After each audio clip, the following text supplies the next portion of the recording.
that's the first time I ever saw an airplane. We'd all run outside to see it. It'd be, my God, way up in the sky. But that's the way it was in those days. Airplanes were a novelty. On a clear day with the expanse where you can see hundreds of miles, you realize what a gorgeous country we have. As a child, you lie on the ground and look at the clouds and everything, and I never thought I'd ever be flying above them, looking down on them. It was so delightful. It was heaven. You didn't get any closer to God than being up there.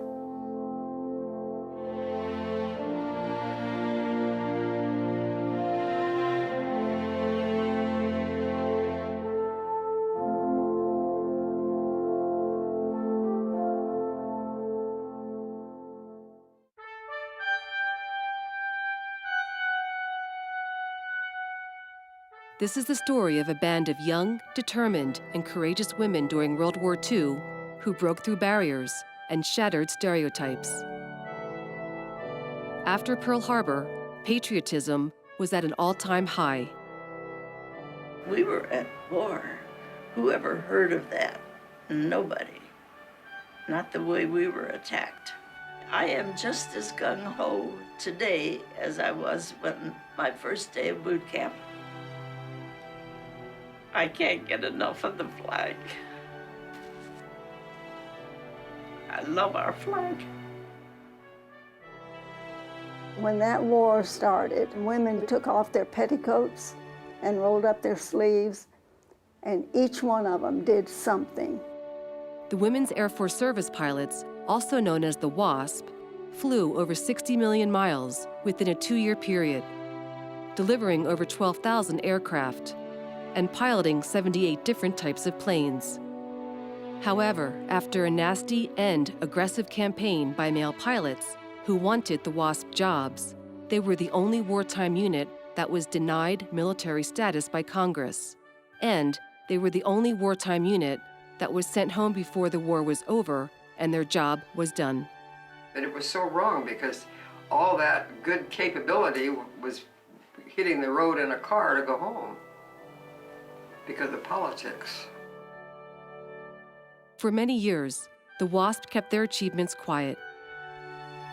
Their service during World War II would only be known by few. They are not mentioned in our history books, nor is their story taught in schools. Their accomplishment of being the first women pilots to fly in the military would even be forgotten.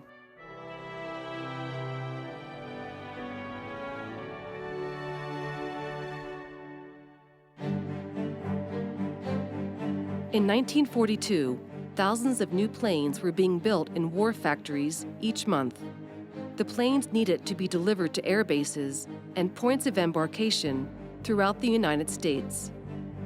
During this time, male pilots were ferrying the airplanes. However, as the war changed and the United States became more involved, the Army Air Forces needed all available male pilots to go overseas. With so many pilots gone, the Army Air Forces were in desperate need of stateside pilots to ferry the newly manufactured airplanes. Here was our country that had been attacked. We were ill prepared for war. We didn't have enough of anything. We didn't have enough aircraft. We didn't have enough pilots. We didn't have enough soldiers, sailors, ships. But within the aviation community, as the nation began to mobilize and turn out thousands of aircraft, we had a shortage of military pilots. And so we needed somebody that could take these aircraft from the factories and deliver them to the operational units. Two successful aviatrixes, Nancy Love and Jacqueline Cochran, believed that women pilots could handle this responsibility. Nancy Love knew of a select corps of well-qualified female pilots, whom she believed could immediately begin flying for the ferrying division.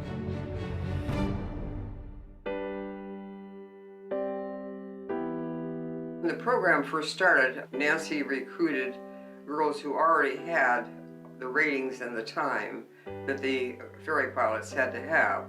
And she recruited 25 of us in the original group. And we started out flying the very small little Piper Cubs and then gradually worked our way up through all the airplanes to who we were flying everything. Jacqueline Cochran had a different vision. She wanted to bring in a broader group of women who were less qualified and train them to fly for the Army Air Forces to do a variety of different jobs. Initially, both women's proposals were rejected by General Hap Arnold. But eventually, the general realized he needed a corps of female pilots to support the war effort on the home front. Nancy Love would head the Women's Auxiliary Ferrying Squadron, also known as the WASP, an elite group of very experienced pilots who would work with the Ferrying Command.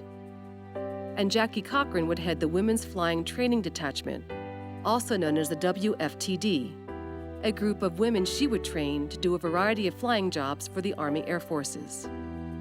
Both groups were initially brought in as civilians, with the understanding that they would be militarized once the program was underway. The theory was that if we let these women try out, right, let these women prove themselves, then they'll be able to be brought into the military. Everyone will see how much it's needed, and they will become a part of the Army Air Forces as legitimate members.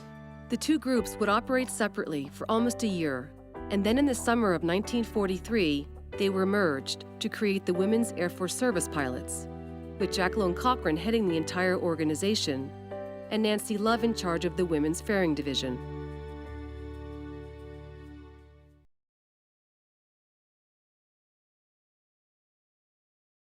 When Jacqueline Cochran announced her plan to recruit women who had some flying experience to attend her training program, 25,000 eager and excited women applied to participate in a once-in-a-lifetime opportunity.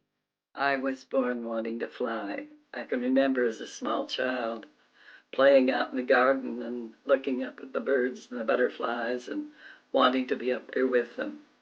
Cochran accepted 1,830, and ultimately 1,074 would graduate. And then when I read about the women pilots flying military aircraft, and you either had to have 35 hours of flying time or you had to have a private license. Heck, I didn't have any money to get a private license, so I got my 35 hours in and I headed down to Texas. The one thing that is important to understand about the WASP is that they were an experiment. Everybody accepted that language. Everybody knew that it was. The WASP themselves knew that they were an experiment. Right? So they tried all these different jobs to see what the women could do. They tried different training aspects, often paralleling what the men were doing in training. They did medical considerations of the women to see what women could do health-wise, fitness-wise. How many pull-ups could women do? All these different things, because this was an opportunity to study a cohort of women that was young and healthy and intelligent, and see what they were capable of and what they weren't. So it was a great experiment of women as pilots and how they could be relied upon in the future. The first two classes trained in Houston, Texas, and then in late 1942, the first class of young women arrived at Sweetwater, Texas, their home for the next 6 months. Many of the women had never traveled outside of their hometowns and had no idea of what to expect. Getting to Sweetwater, of course, you know, we all paid our own way down there. I was pretty young and my parents weren't happy about my going, but I was determined. It was a rather frightening thing for me right at first. Most of the women were in their early to mid-20s. They came from all walks of life to a desolate desert, infested with rattlesnakes, scorpions, and tarantulas. It was oppressively hot in the summer and frigid in the winter. They'd say, okay, now we're going to take you out to the field. Well, they had this thing that I called the cattle truck, and it was a big empty truck with seats all along the side, no other seats. And they said, okay, we all get in. And with suitcase, high heels and everything, we climbed up on this big situation, and they drove us all out to the Sweetwater. When we got out to Sweetwater, there's a gate, and nobody can go past the gate. So suitcase, high heels, and everything, they said, okay, now line up, we're gonna march. So we all marched as best we could. The WASP followed the same flight training program as male cadets, with the exception of gunnery training.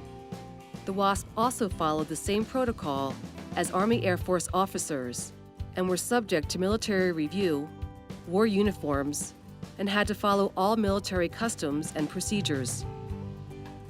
The women spent 6 months learning physics, maps, navigation, math, and weather, along with the science and mechanics of flying. Went in and signed up, and then we'd have ground school in the morning and then flying in the afternoon. And we had another flight, and then they'd fly in the morning and go to ground school in the afternoon. We'd take turns for a week, and then we'd rotate. You know, being a gal, you didn't know anything about engines. You didn't know anything about anything except you could take shorthand, typing and bookkeeping, or you could take home ec. Well, no, thank you. I don't want to take home ec. And when it came to physics, I thought that was something you took for a stomachache. That's what my mother called it. And so I didn't know it was something you had to learn to fly airplanes. So, you know, that was a little bit difficult. But I knew if I was going to fly airplanes, I had to. And I worked so hard. By golly, I did pass. During their time at Sweetwater, the women shared unique experiences and dealt with adverse situations with both humor and grace.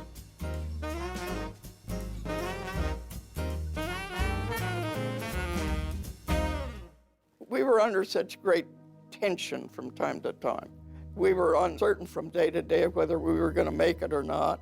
And if we didn't make it, if it was a roommate or something, you'd come in from flight school and she wasn't there. And that's because she got washed out.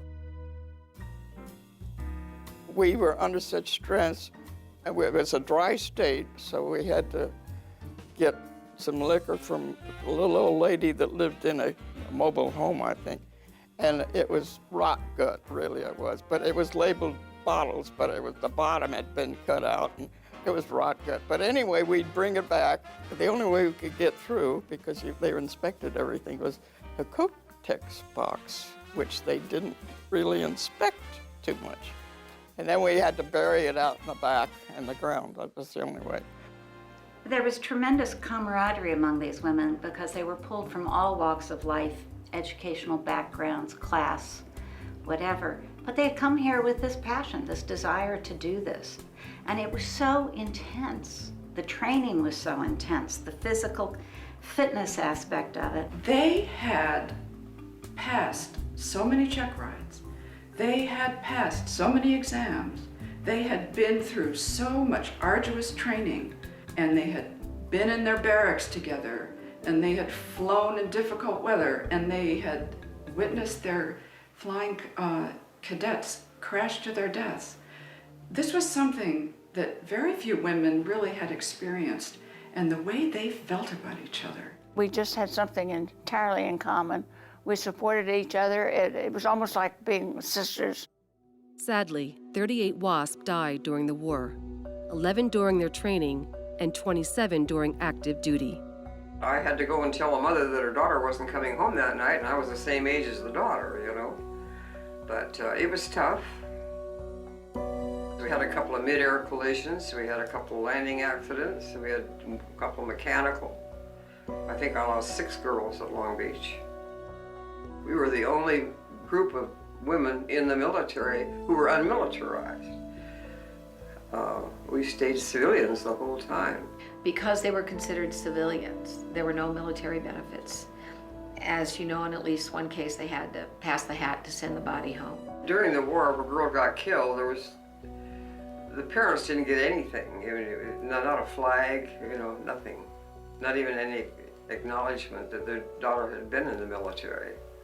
The families couldn't put a blue star in the window saying they had someone in service to the country. They were not allowed to have a flag put over their casket. They were not allowed, their families could not hang a flag in a window because they were, quote, civilians. And yet these, quote, civilians flew 60 million air miles of domestic wartime duty and flew collectively every plane in the U.S. arsenal. Mary was killed in a head-on collision with a girl in another class who was on her first solo flight. And 3 weeks after, Mary's mother asked permission to come to Sweetwater to Avenger Field to meet with the girls who were in training. She came from Pennsylvania and said, I came because I thought it was important that I tell you what you can tell your parents so they know what to expect if something happens to you. And with that, she pulled out a yellow telegram, and she said, I'm going to read you the telegram I got. This is from the War Department. And she read it to him, and it said, your daughter was killed this morning. Where do you want us to ship the body? And that was all it said. After graduation, the WASP were stationed at 120 air bases across the U.S., assuming numerous flight-related missions. Anytime anybody went to a base, they had to prove themselves. And the women, of course, had that extra challenge of proving that they could fly, even though they were a woman. But they wanted to be respected as pilots. They didn't want extra benefits or special attention. They just wanted to be respected as the pilots that they were. They wanted to fly. And so most of them talk about the fact that once they proved themselves as pilots, once they proved that they weren't going to come in and ask for special favors, they were well respected. The men were great, but you had to show them you could fly. We had 7 gals, and they were all from our class at Las Vegas, and we were the first women to go there. At first, they were very leery because, you know, they'd never had girls flyers before, so they did check each one of us out. They had an instructor flying with us to be sure we could handle the airplane and do a little diving, because they did, as I say, they didn't think that women could fly airplanes. But once I showed them I could handle an airplane, I didn't have any problems. After the first few classes graduated, the ferrying division had enough women pilots to handle that job. The women who were WASP did a number of different jobs. Their initial duty, of course, was ferrying, which meant they would go to an aircraft factory, pick up the orders, climb into the airplane, often being the first person or the second person to have ever flown that aircraft, and fly it across country where it needed to go. So we went to the factory and picked up the brand new airplanes as they came off the line and took them to wherever they were going to go, to a flight school or to a port of embarkation or someplace where that airplane was to go. And then we'd hop on the airline and go back and pick up another one. It was a job that had to be done, and fortunately we were allowed to do it. It was a great privilege, actually. The WASP were often the first pilots to sit in the cockpit and fly the military's newest, most advanced, and fastest airplanes. And in most cases, they had no training on how to fly the aircraft. They often wouldn't be trained in these particular planes, right? Most of these pursuit aircraft were single cockpit planes. So your first flight would be your first flight in that airplane. And so they would arrive and be given the orders with the numbers, right? You take off at this speed, you put the flaps down at this speed, you land at this speed. And they would have to memorize those and then just go. And they would often take off and then they'd practice. One WASP, Vi Cowden, used to tell the story of she would shoot landings on clouds. She would find a cloud and then she would practice her landing speeds and her approach on clouds until she became comfortable with the aircraft, and then she'd go and she'd do her business and land wherever she was supposed to land. So you get in it and you check yourself out. You look at the dashboard and figure out where all the instruments are. You know where the throttle is and the mixture control. And somebody on the ground says, good luck, and you're on your own. The women also flew across the country with limited navigation. We didn't have GPS or anything like that, but we had a compass, and well, we had a map, you know, and we flew what we call IFR, which is I follow the railroad.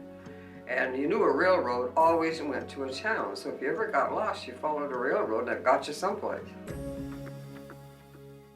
Jackie Cochran announced to all of the air bases that she would accept any job which the WASP could do to relieve a male pilot to go to war. All the other women who were WASP, out of the 1,102 women who served, they did different jobs. The first job besides ferrying was tow targets out of Camp Davis, North Carolina. And essentially, you have to train people to fire at an aircraft. You have to train all those gunners. And so you have to have planes that fly past these young men as they're learning to shoot these guns, and they towed targets behind them. It's kind of like a banner behind the plane out at the beach, except it was being fired on with live ammunition.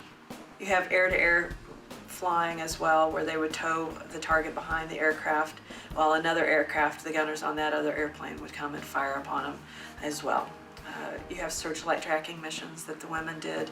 You have missions where you're trying to teach the men to put their gas masks on quickly, so you strafe. They would go, and if a plane had been crashed or had some repair, someone needed to fly it before the cadets did. And so you have a pilot go up and test fly the airplane to make sure it works. I was a co-pilot in the B-26. Now, B-26, we had a great big tow rope behind, about 30 feet, and then we had like a windsock at the end of that. And that's what the fellas would shoot at, and they shot at us with actual ammunition. There would be two of us up there, and we'd forget. And we'd do a little dogfight in between, and all of a sudden, they come on the mic and they say, get back doing what you're supposed to, go shooting at us. So the next formation we'd catch and dive in at them. Is the mechanic would write what's wrong with the airplane, and then they would fix it up and say it's repaired. Then we see, oh yeah, it's been repaired. We get into it, be sure it's repaired. Not always. One of the jobs that the WASP were used for was based on bias. And one of the ways some of the commanding officers decided to use the women was to embarrass the men into flying it. Because if these little girls could fly this airplane, you can too. One of the airplanes that was suspected of not being a good plane was the B-29. When it was initially designed, the cowlings around the engines were too tight. And so you had a lot of engine fires, and you had some very good, very well-respected test pilots at Boeing who crashed and were killed. And so this aircraft has this terrible reputation of killing the best pilots. They made the design changes they needed to make, but the reputation stuck.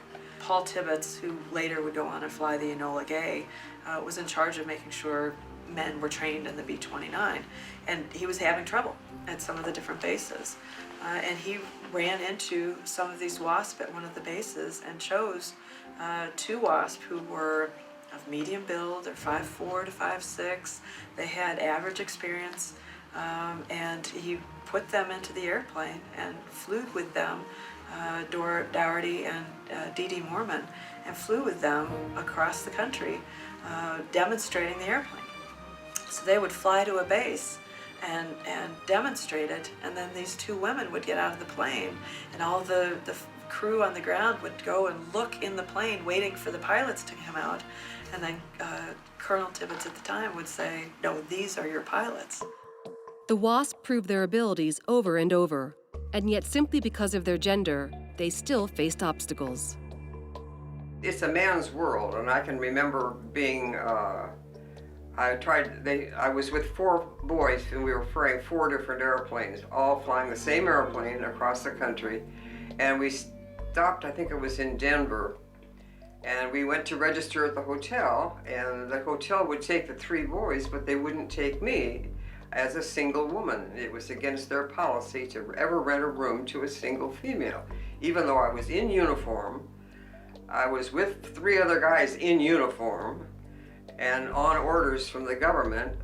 So they put me in a taxi and sent me down to a little trashy hotel way downtown, and said they'd pick me up in the morning, but that I couldn't stay in that hotel as a single woman, even though I was in the military. Well, before I left the airport, they had me sign a statement saying I wouldn't go below 500 feet high. I thought it said 50. I got over there, and I did miss the roof, but I changed the prop pitch of an AT-6 right over the building, and that makes a beautiful roar. I turned around, everybody hit the deck. They told me later they thought they were being bombed. By 1944, the bill to militarize the WASP still had not been approved. General Hap Arnold and Jacqueline Cochran testified before Congress numerous times. They wanted the WASP militarized so that they could receive the same benefits as male pilots. General Arnold testified that the WASP proved their abilities and they were an asset to the Army Air Forces. The WASP were in a strange spot. They were technically civilians, but they wore uniforms. They marched everywhere during training. They were saluted. They were treated as officers. They could go to the officers' clubs when they were on the bases. They were in this limbo of being technically civilians and they could quit anytime, but following orders, receiving demerits, and having this military atmosphere of the uniforms and the salutes and following military protocol. The program had become the target of a defamatory and negative campaign by some members of Congress and the media. However, the biggest push to shut the program down came mostly from civilian pilots and instructors who wanted the WASP jobs. They lobbied and pressured Congress to shut the program down. The week I graduated was the very same week that they were having the Congressional hearings in Washington, D.C. And that's when Congress voted to let the girls out. Not that we weren't doing the job, it's just the war was winding down, pilots were coming back. This was a man's world. Women had no business in a military cockpit. That's the one side of it. Then on the other side was the Army Air Forces. Their primary training bases were all, the instructors were all civilians. They were exempt from the draft because of their job. Those training bases were closed. They organized because they would be classified as 1A. They were going to go fight the war in Japan. The commissions they originally offered them were no longer on the table. They organized and were well organized, and they're the ones that defeated us. The wrong people pushed it. I mean, we had senators and so forth and people that were trying to picture the women as taking the men's jobs. Well, actually, we weren't. We were there before they were. Then the problem is when we began getting war-weary guys back from the war, and they would probably take the jobs that we had. Then the big hue and cry came.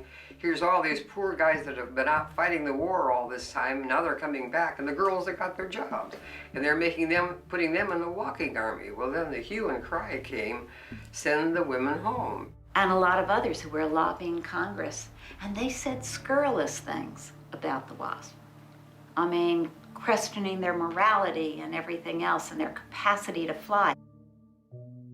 Congress had never rejected a bill supported by the War Department or commanding generals during the war. The WASP militarization bill was endorsed by the Committee on Military Affairs and General Arnold. The Army Air Forces had every reason to believe the bill would be passed and had begun making plans to accept the WASP as Army officers. The WASP aren't allowed to speak. They aren't allowed to go to Congress and voice their opinions and let people know if they want to be made a part of the military or not. It is a very controlled atmosphere. Jacqueline Cochran and Hap Arnold, General Hap Arnold, are the only two who go and give testimony to support the WASP getting into the military. After 10 months of congressional hearings, the bill to militarize the WASP went before Congress and was voted down by 19 votes. When the women found out, they were in disbelief. They were devastated. They received a letter from General Arnold announcing the deactivation of the WASP on December 20th, 1944. They're very proud of what they did. It broke their hearts when the war effort sent them all home with not even a thank you.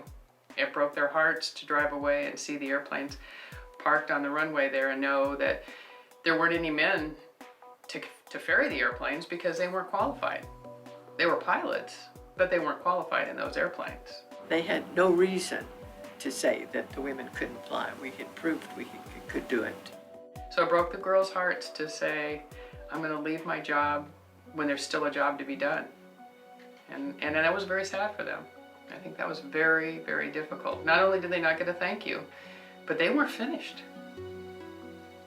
And that was tough. After the WASP were disbanded, their records would be sealed and classified for the next 35 years.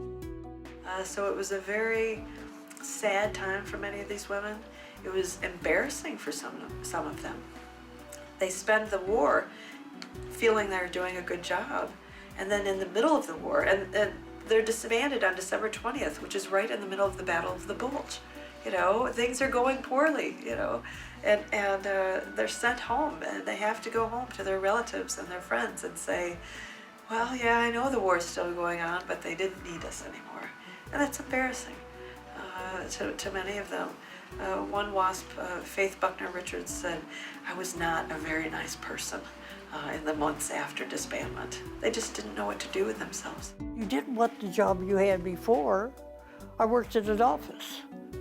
I worked in this office. I was a comptometer operator. I worked myself up while I was waiting to get into the WASP. I became head of payroll.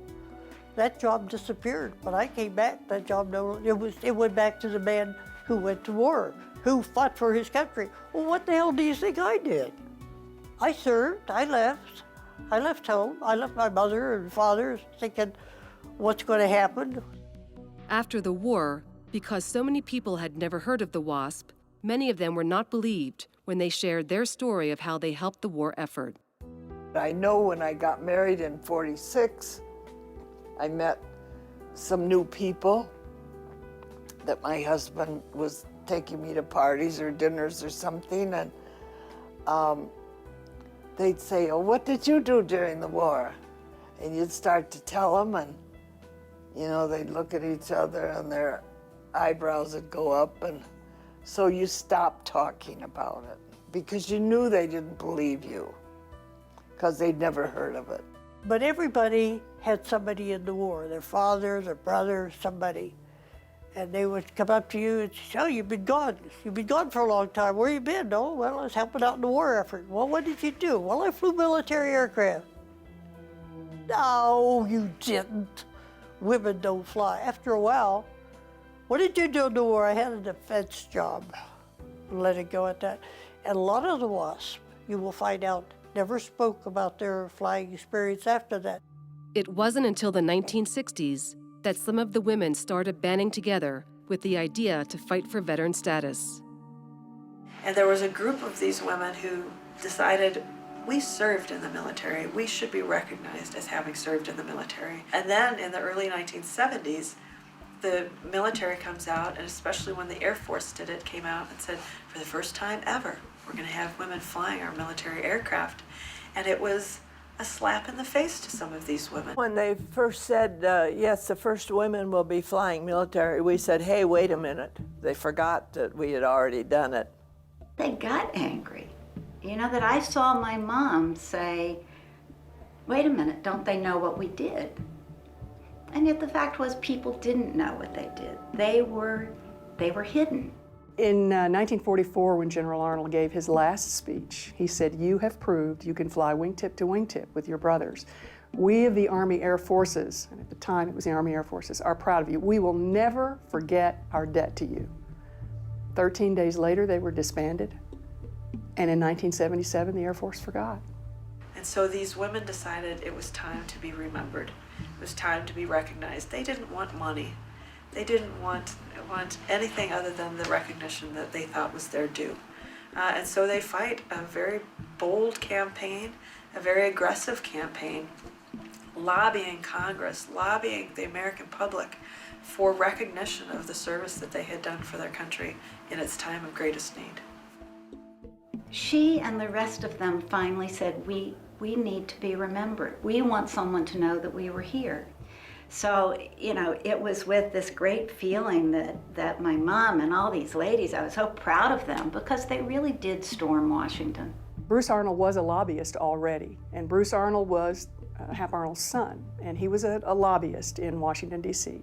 He had been in the Army, he had been in the Air Forces, and then he was in the Air Force. So he had served through World War II and had retired as a colonel, a full colonel, and was serving as a lobbyist. When he found out that the Air Force did that, when he found out that nobody knew who the WASP were, that they never got the veteran status, he said, I will help you.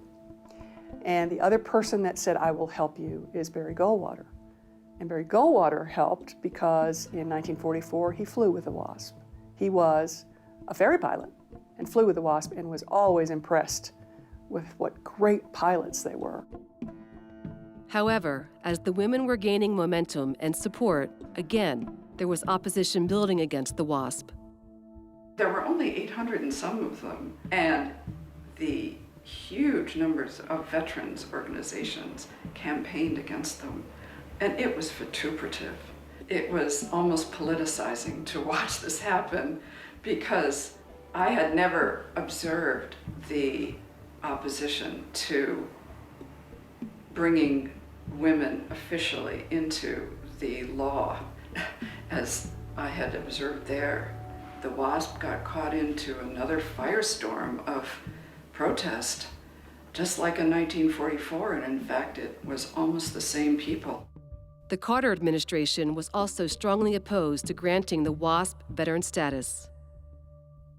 The WASP and their supporters had no intentions of backing down, and for 2 years they fought what is now known as the Battle of Congress. Thank goodness for Barry Goldwater.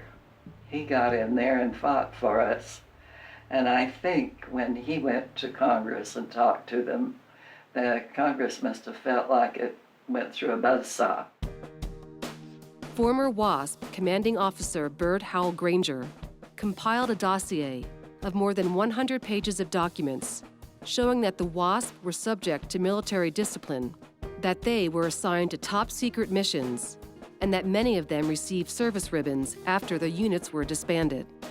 It wasn't until General Arnold's son, Colonel Bruce Arnold's last-ditch effort of compiling documents from WASP personal archives that he came upon the discharge letter of Helen Porter. This is to certify that Helen Porter honorably served in active federal service in the Army of the United States.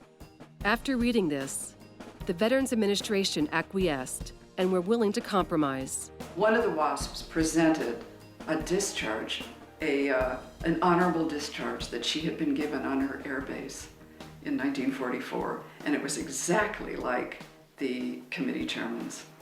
And he says, well, dang, look at this, it's just like mine.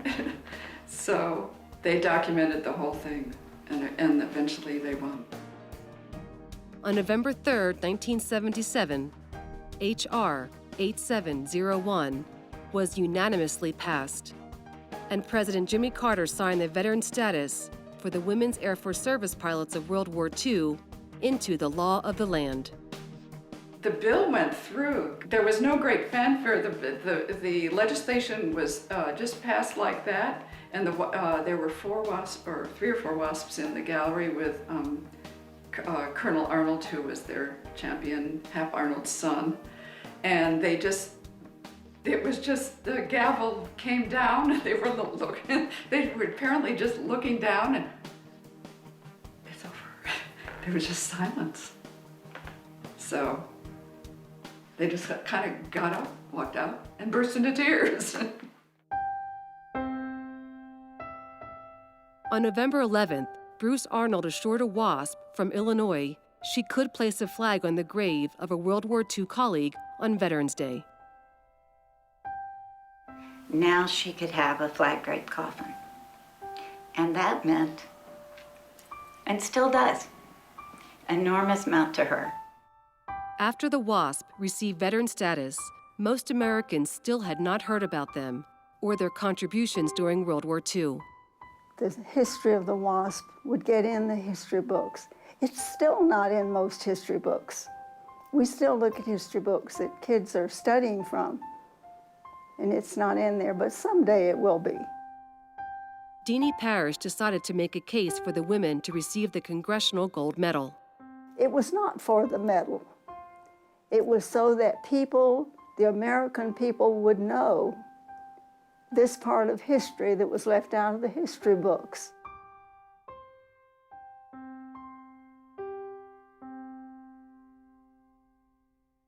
The inception of the gold medal began at a WASP event in Arlington, Virginia.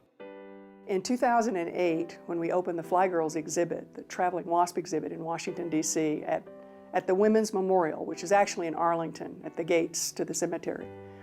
We opened that exhibit, and I was one of the speakers, Cokie Roberts was one of the speakers, and Nicole Malachowski was one of the speakers. And Nicole, of course, is the first female Thunderbird pilot.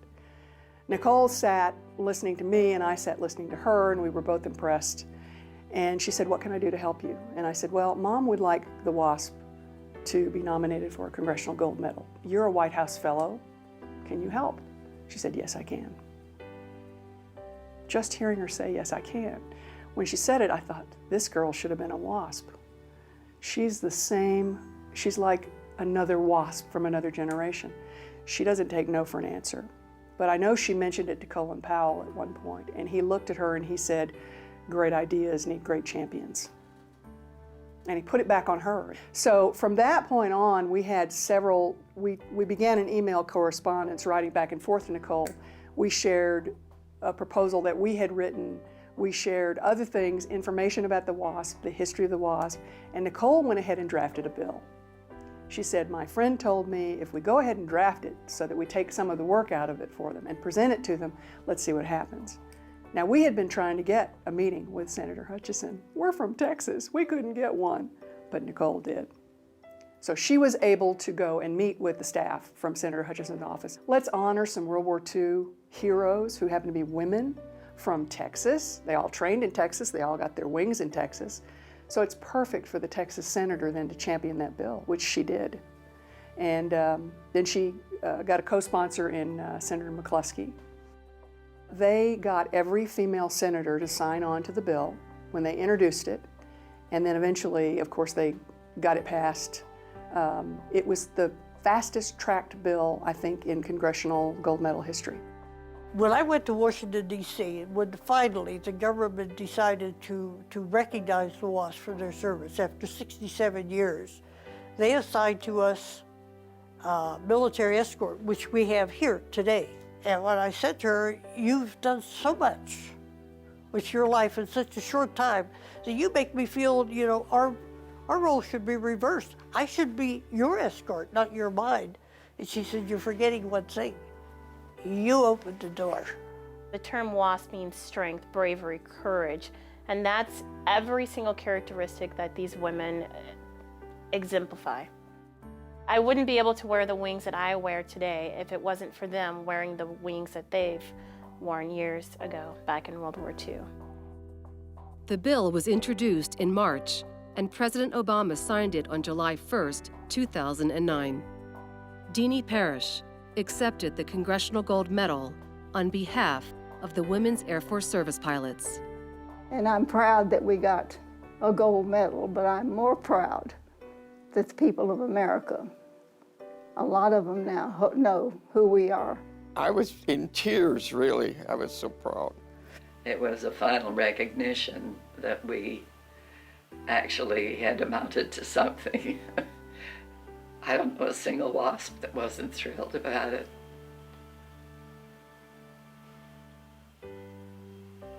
I still am. The day before the gold medal ceremony, the 38 women who lost their lives were honored with the memorial service. It happened at the base of the Air Force Memorial, which is right outside the Pentagon on a hill. There are 3 stainless steel spires that swoop up to the sky, and you can see it from a distance, and you know that what they are the jet streams coming out. And on this gorgeous clear blue sky in Washington, D.C. on that day, here are a couple hundred of us gathered at the base. WASP, every one of them with a military escort, a voluntary military escort. The families of WASP, maybe 200 of us, were assembled at the base, and suddenly in silence, up from the hill comes the honor guard, bearing every flag of every part of the service and the U.S. flag. They walk into the center of those sweeping spires. They plant the flags, and then a single female voice begins to sing the Star-Spangled Banner. And as she sings it and we stand, in the distance I see coming 4 jets.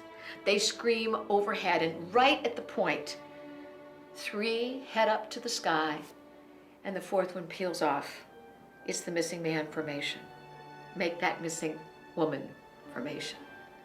And then they proceeded to read the names individually of every 38 who died, and a single rose is carried in and placed at the center. To us as a family, as a military community family, that was the closure that we needed. For me, one of the most powerful and memorable things about being in Washington for the Congressional Gold Medal was to be able to be there with my brother and sister. And the three of us, Mom wanted to be there so badly, but we couldn't find a way physically that she could have done it. So we carried signs that said, "We're here for our mom, Mary Reineberg Burchard." And then to be able to come home with this medal and had the Air Force give it to her here, surrounded by her friends. This ceremony at the Air Force Memorial was a full circle, was a way to say goodbye. I got an email from a girl whose last name was Howsam, and her aunt was a WASP. Her aunt was killed 3 weeks before she graduated. She was in my mom's class. They were friends. Mary was killed in a head-on collision with a girl in another class who was on her first solo flight. So, 66 years later, I get an email from her niece. And she says, "My father would like to come. He was alive when she was killed." And I said, "We will do everything we can to get you into the ceremony and make sure he is a part of this." Oh, I'm so glad we got to do that. If for no other reason, sorry, then Arthur Howsam got to say goodbye to his sister. And we got to give him a hug.